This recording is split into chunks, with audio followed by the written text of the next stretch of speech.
Bem, primeiramente, aquelas vítimas desse inescrupuloso infrator, se é que tem palavra para definir esse animal, né? Os nossos mais profundos sentimentos, as nossas condolências e o nosso respeito. Eu deixo bem claro que hoje, nessa ocorrência, a Polícia Militar combateu um bom combate. E diante de infratores armados e com disposição para tirar vida, seja de um policial militar, seja da população, de um civil, a Polícia Militar vai agir e nós não guardamos diante de uma situação dessa remorso. Então, sempre que acontecer uma situação dessa, em que um autor, né, armado, no caso de hoje com uma arma branca, tentar contra a vida de pessoas, contra a vida de policiais militares, nós não teremos receio e com muita tranquilidade, com muita seriedade, utilizaremos o meio que tiver disponível para defender as nossas vidas e a vida de terceiros. E hoje o meio necessário, o meio proporcional, utilizado com muita moderação, com muita tranquilidade, como eu já falei, foi a arma de fogo, que ocasionou então a morte desse cidadão, desse infrator que, durante toda a ocorrência, atingiu com golpes de faca 5 pessoas. Então, o saldo dessa ocorrência de hoje, né, por parte desse infrator, é isso. 5 pessoas atingidas, algumas gravemente atingidas por golpes de faca, né, e não só no local. Essa ocorrência, vocês acompanharam, né, ela se desdobrou em vários locais na cidade de Patos de Minas. Então, como tudo começou? Começou aqui próximo à Avenida Padre Almir, né? Nós recebemos uma ligação na nossa central de atendimento, o 190, informando que havia uma discussão em uma residência ali próximo. Quando a viatura estava deslocando, nós já recebemos outra ligação dizendo que uma pessoa estava esfaqueada e havia entrado em uma residência pedindo socorro. Quando nós chegamos lá neste local, realmente a vítima estava em cima do telhado, com várias perfurações no abdômen e no rosto, na face, né? Imediato o socorro foi feito, agradecemos aqui o apoio da equipe do SAMU que nos apoiou em toda essa ocorrência, né? E dali começaram a surgir novas informações, dando conta de que esse indivíduo tinha tomado uma moto de assalto na mesma rua, né? E havia evadido sentido ao centro da cidade. Nesse momento, um comerciante lá da rua Olegário Maciel, ele contactou com a gente e passou a informação de que aquela moto, tomada de assalto, tinha passado pela contramão na rua Olegário Maciel. Ali próximo à rua Petúnias, próximo ao mercado municipal, esse infrator colidiu, bateu em um outro veículo. Quando ele bateu nesse veículo, era um Honda Fit, ele bateu e já partiu para cima da condutora do veículo, com a faca em mãos. Ela saiu do carro e ele começou a esfaqueá-la, né? Ela correu, pediu socorros, as pessoas ali apoiaram, atenderam. E ele tomou esse Honda Fit de assalto e seguiu descendo ali a rua Major Jerônimo, ganhando a Avenida Fátima Porto. Na Avenida Fátima Porto, próximo ao cruzamento da rua Farnese Maciel, ele atingiu um motociclista, né? Esse motociclista caiu ao chão, não está lesionado com escoriações, mas lesões sem gravidade. E lá na rua, no cruzamento com a Avenida Brasil, próximo ao posto de combustível ali, Fátima Porto com Brasil, ele parou o carro no meio do cruzamento, né? Parou o carro desligou, apagou, e ele tentou tomar mais 2 veículos de assalto. Esfaqueou mais 2 pessoas, né? Mais 2 pessoas. Tentou fazer uma outra pessoa que conduzia um outro veículo vítima, essa pessoa conseguiu se esquivar, e foi nesse momento que ele deparou que a viatura da Polícia Militar, né, chegou para fazer essa abordagem, e ele partiu com muita fúria para cima, indo de encontro aos militares, né, e feriu um integrante da nossa corporação, né?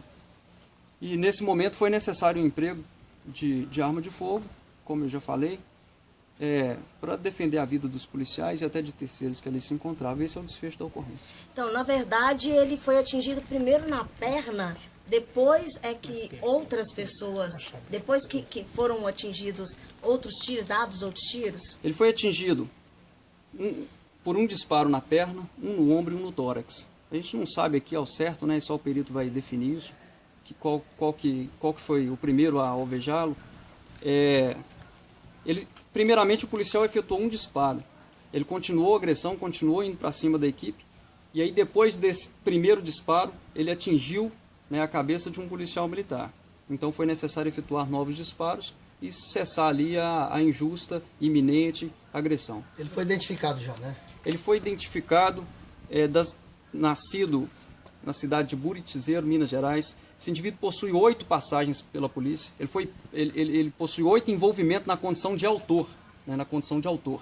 Ele possui 8 passagens, sendo diversas as naturezas dessas passagens: dano, lesão corporal, uso de drogas, furto e posse de arma de fogo.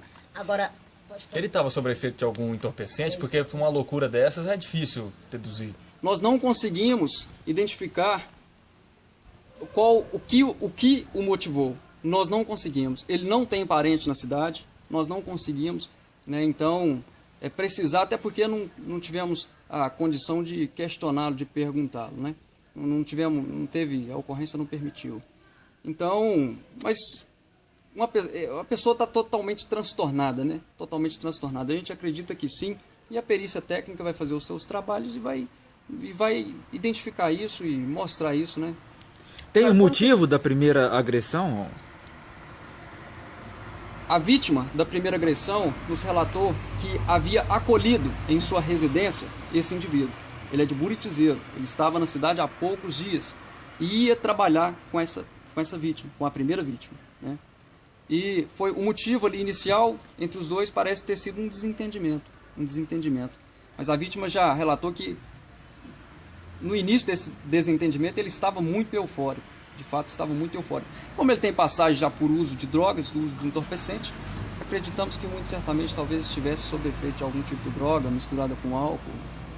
E ele ia trabalhar de quê, tenente? Segundo essa pessoa, ele ia trabalhar na cidade de São Gonçalo do Abaeté. São Gonçalo do Abaeté. Ele não nos passou em qual tipo de serviço. Algumas das vítimas estão mais feridas? Tem algumas. As vítimas estão feridas sem gravidade. Todas elas sem gravidade. Mas algumas terão que passar por procedimento cirúrgico, né, na face, na mão, no braço. Mas todas sem risco de morte. Tenente, apesar das evidências todas e de ter acontecido em legítima defesa, o policial militar ele vai passar por alguma medida interna na corporação? O procedimento é o procedimento como faríamos com qualquer cidadão, qualquer civil que envolvesse numa situação de uma ocorrência na condição de autor, né? O policial militar ali, ele cometeu um fato típico, né? Um homicídio, vamos dizer assim, né? E o policial vai ser feito o auto de prisão em flagrante, isso vai ser passado para a justiça militar, e no nosso entendimento, é claro que prevalece o entendimento do juiz, mas no nosso entendimento o militar agiu sob a excludente de ilicitude lá do artigo 23 do Código Penal e também do Código de Processo Penal, né? Legítima defesa dele mesmo e de terceiros, né? Dos demais companheiros e civis. Agora, mudou totalmente a rotina da cidade nesse final aí de noite, né? É uma ocorrência atípica, né? Atípica à nossa realidade. E, mais uma vez, a Polícia Militar deu prova de eficiência, de preparo, de tranquilidade, né? Nenhuma vítima gravemente ferida, vamos falar assim, gravemente ferida, correndo risco de morte. Então, a Polícia Militar com muito respeito, tranquilidade, agindo de acordo com a lei, né? Afinal de contas, a gente tem que conhecer a lei para a gente agir com embasamento legal, moral e ético. E assim foi a nossa ação.